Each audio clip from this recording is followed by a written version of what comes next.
Good news mga kalapatids, dahil etong si one tie bird natin na dalawang pure one tie cross one tie meron na silang first egg.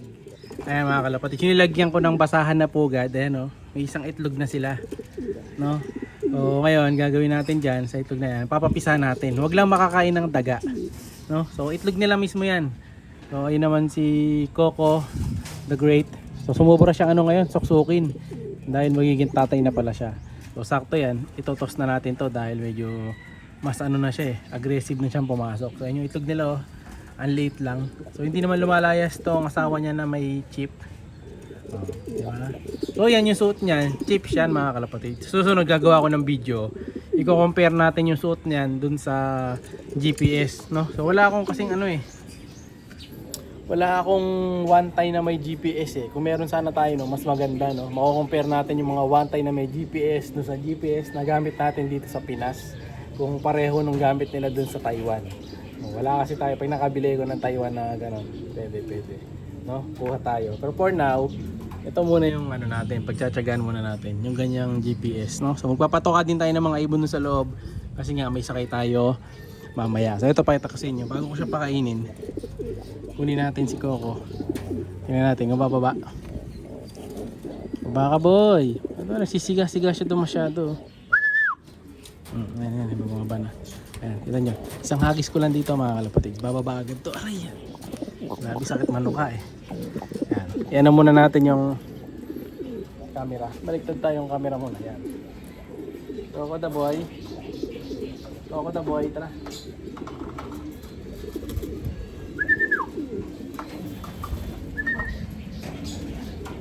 Ligo ako ng algabok. Tara boy, Coco the boy.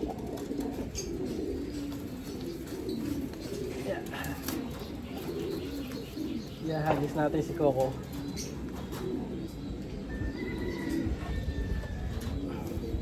Ito mga kalapatid, hagis natin. Tingnan nyo, babalik agad to.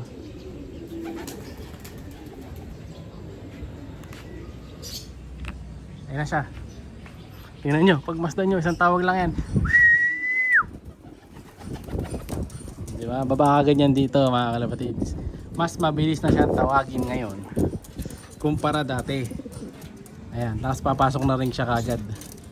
Alangan sa trapdoor. Pasok boy! Tara. Ginawa ko yung itlog. Yan overprotective na sa itlog niya to. Dati overprotective sa kapares, ngayon sa itlog. Aray! Yun yung sakit naman sakit manuka. Bigyan na natin ng pagkain to kasi itlog na sila niyan ng next egg nila. Sunod nito mas maselan to pag may anak na, no? Mas magiging siga na siya. Yan. Ganyan lang araw-araw, tatapang yung kalapate nyo. Tingnan nyo naman, tingnan nyo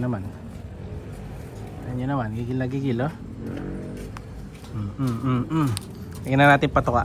Siya si Idol Madla, nakakahanga, may mga hawak, gandang linyada. Ika'y inspirasyon kung bakit hanggang ngayon ako'y palaging kumakarera. Siyempre gamit natin kalapatids mix para dito kay Coco sa asawa niyang Taiwan bird ko. Lagyan na natin. Kain na, ikaw. Tignan natin kung masasanay natin ng handfeed to. Ayaw niya, maselan. Lagyan natin doon. Kain na. Ayan. Ang alam ko ang second egg nito is bukas, no? Pam! Wait natin bukas na lumabas yung second egg. Or baka mamaya, no? So, update ko kayo pag nag second egg na yan. So for now, yan na muna. Kakain muna silang dalawa, no? Pakainin ko muna yung mga ibon ko dun sa loob. Tara.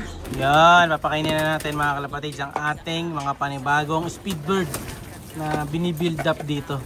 So ayan, puro off color to. Ayan. So yung mga nagchat-chat, naghanap ng speedbird, ito may mga available tayo dito. O ayan, pwede ko namang i-out yung iba dito, kaya lang medyo mas mataas na yung mga price nito. Kasi mga na to ito yung mga panlaban ko mismo mga na to, naka-viewing na. Yeah. Ayan, meron tayong mga itim, blue bar, checkered. Pili na lang kayo, ipapatukan yan. So patukan natin dito breeder. So kukuha lang si Madlang to sa flyer yung dala niya eh. Yan, kukuha lang siya ng breeder. Ito yung mga ibon natin eh. Ayan, puro assorted color, nagkakagulo na. So medyo tipid muna tayo sa potokan ng mga to dahil sinasanay natin sila ng fast trapping. So ayan, pili na lang kayo dito sa mga available natin dyan. Marami-rami. Yung isa yung grizzle, ganda ng kulay ng grizzle na yun, no? Style na to eh. Style truck. Yan, ito nyo, gutom na sila. Kuha lang ng patuwa doon. Ang katumbas ng isang kutsara na yan, 2. Tatlo yan? Ayun o, busot na yung ulo nila doon. Mga kalabati dyan. Mas kukulak dyan. Yan. Kain na. Ayun yung mga ibon natin. Puro off color to mga kalapatids kasi halos yung mga speed bird ko pinaris ko sa mga off color birds mga kalapatids eh. Para makapag build ako ng mga matutulin na off color. So ayan, nagpalabas tayo, grizzle. Anak ni Kobe yung isang grizzle dito eh. Cross to Wischu. Yung isa nakalimutan ko line. As yung dalawang itim na to, Merwe Koopman cross dun sa nanay ni Kobe Jr. na isang pure one tie. So nag-expect tayo ng bilis dyan. Tapos yung puti naman SBR cross Vandenbroek. So speedbird din. Yung checkered, alam ko pang inbreed ko yun, yung isa na yun eh. Susunod, pamarkahan ko ng isang ring yun. Hindi ite-train yun isa dyan eh, na checkered boy. Alin? Yung puti. Alin? Nag-checkered? Ito, huwag mong te-training yan. Yan, huwag mong te-training yan. Pang ano ko yan, pang inbreed ko yan. Kaya nakaganyan yan. Anong kulay ang clip niya? White. Ay hindi yata to. Pag white ang ibig sabihin hindi pa siya na vaccine. Wala pa siyang vaccine. Hindi ko alam kung alin dito yung pang inbreed ko eh. Basta mayroon dyan inbreed sa dalawa na yan. So check ko susunod, lalagyan natin ng ibang kulay. Itim na clip ring, no? So iba-ibang batch yan. Kaya nga mayroong yellow, may pink. So, ayan. Pero iba dito pwede natin i-out. Lalo dun sa itim yan. Pwede ko mag-out ng isang itim. Saka isang grizzle. Ayun. Ayun naman, yung batik naman na yon, anak ni Batman yun. Batman cross SBR din yun. Puro SBR to, dalawang mga off color. O, di ba, lakas nilang kumain. Yung isang grizzle yata na to, anak yata nung ano eh, nung nanay nila grizzle lawin. Kaya yung grizzle. So konti pa lang to pero matadagdagan pa to next batch, no? So PM na lang kayo kung may gusto kayo dyan. Medyo mas mataas nga lang to mga to kasi baga ano, flyers ko na to, no?